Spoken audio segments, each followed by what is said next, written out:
Басыңа орамал байлағаның, күйеуіңнің жолы болсын дегенің, иіліп сәлем бергенің, күйеуіңнің амандығын тілегенің деген өсиетті сіз де бойжетіп, бойыңызды түзеп жүрген кездерде естіген боларсыз. Иә, мұндай сөздерді менің кербес інжу жеңгемнің де естігеніне күмәнім жоқ. Бірақ санасына сіңіре алмағанына қынжылдады. Жеңгемнің сәлем салуды ұмытып кететіні үйдің үлкендерінің көңіліне келеді. Әжемнің келінжан сәлеміңді үзбе шырағым деген ескертпесіне ағам кәдімгідей шамданып қалады. Бір үйде тұрамыз, күнде сәлем салу шарт емес шығар, келіндеріңізді анда-санда көріп жүрген жоқсыздар ғой, деп ағам жас келіншегінен болысып жатқан соң жеңгем де қаперіне іле бермейді. Сондайда эмоциясын жасыра алмаған жеңгем сайра абысында сәлем салмайды ғой, 5 бала туғаны болмаса, екеуміздің де осы үйдің келін емеспіз бе? Деп кіжініп қалады.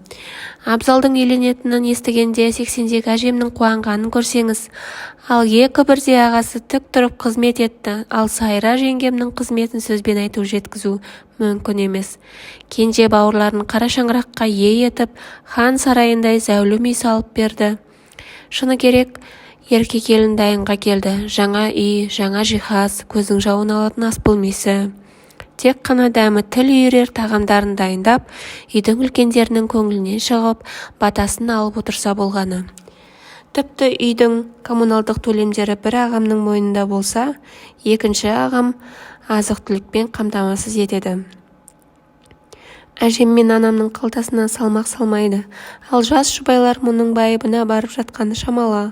Кез келген ана өзге босағаны аттайтын қызына үлкенді сыйлауды, күйеуінің отбасын құрметтеуді үйретеді. Бірақ біздің жеңгеміз бұл сабаққа қатыспаған секілді. Өйткені таңертең әжем мен анама сәлем салуды ұмытып кетеді. Мұны ерсі көрген әжем кәдімгідей қамығып қалады. Біздің үйдің берекесі таңғы асқа отырмай-ақ кетеді. Демделген шай да, қуырылған жұмыртқа да, анамның пісірген омлеті де дастархан үстінде түртілмеген күйде қалады. Соңғы кезде бұл жағымсыз көрініс күнде қайталанатын болды.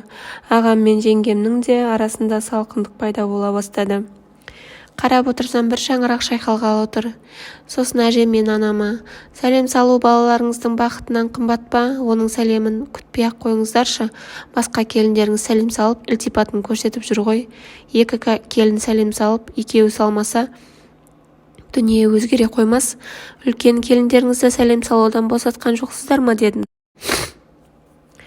Оны естіген әжем: қарғам-ау, сайра жеңгеңнің жөні бөлек, алтынға айырбастамайтын келінім күнде 100 рет иіліп сәлем салудан жалықпайды. Оның сәлем салмауының салмақты себебі бар. Қазақта келін екі жағдайда сәлем салудан босатылады. Біріншісі, аяғы ауырлаған кезде жүкті келінді болашақ ана ретінде бағалап, оны аялайды. Бірақ бұл жүктіліктің соңғы айларында ғана уақытша сәлем салудан шегеріледі. Ал екінші жағдайда отағасынан айырылған жесір әйел сайра жеңгеге қатысты сәлем салмайды. Күйеуі қайтыс болған әйел отбасының жүгін арқалайды, балалары жас болса оны жетілдіру үшін жұмыс істейді. Қазақта басың иілмесін, жүгерің құм болмасын, жүзің төмен түспесін, көзіңді мұң шалмасын. Бұдан былай келініміз емес, қызымыздай боласың деп үлкендер сәлем салудан босатады. Бұларды бүгінгі жастардың түйсігіне қалай жеткізесің? Келіннің салған сәлемі бойыма қуат береді, жүрегіме тыныштық орнатады, көңілімді көтереді. Сәлем салған келінге кім кесірлі сөз айтады? Керісінше, көп жаса, ұл тап, өркенің өссен, ғұмырлы бол, дана ана бол деген сынды жақсы тілектер жаудырып бата береді емес пе? Бүгінгі жас келіндер неге осындай бақыттан бойларын алыстатады, деді әжем. Бүгінгі жас келін сәлем салудың төрінде салмақты ой жатқанын білмейтін де шығар.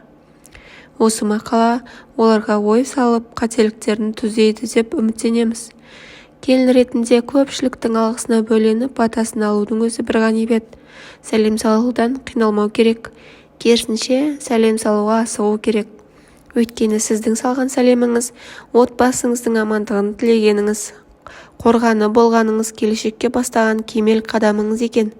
Ақ жеңгем, асыл жеңгем, ең болмағанда 50-дің 5-еуінен асқан енесінен үлгі алса нетті. үлкендерді ырза етіп қуанышқа бөлуге түк те уақыт алмайды ғой шіркін-ай.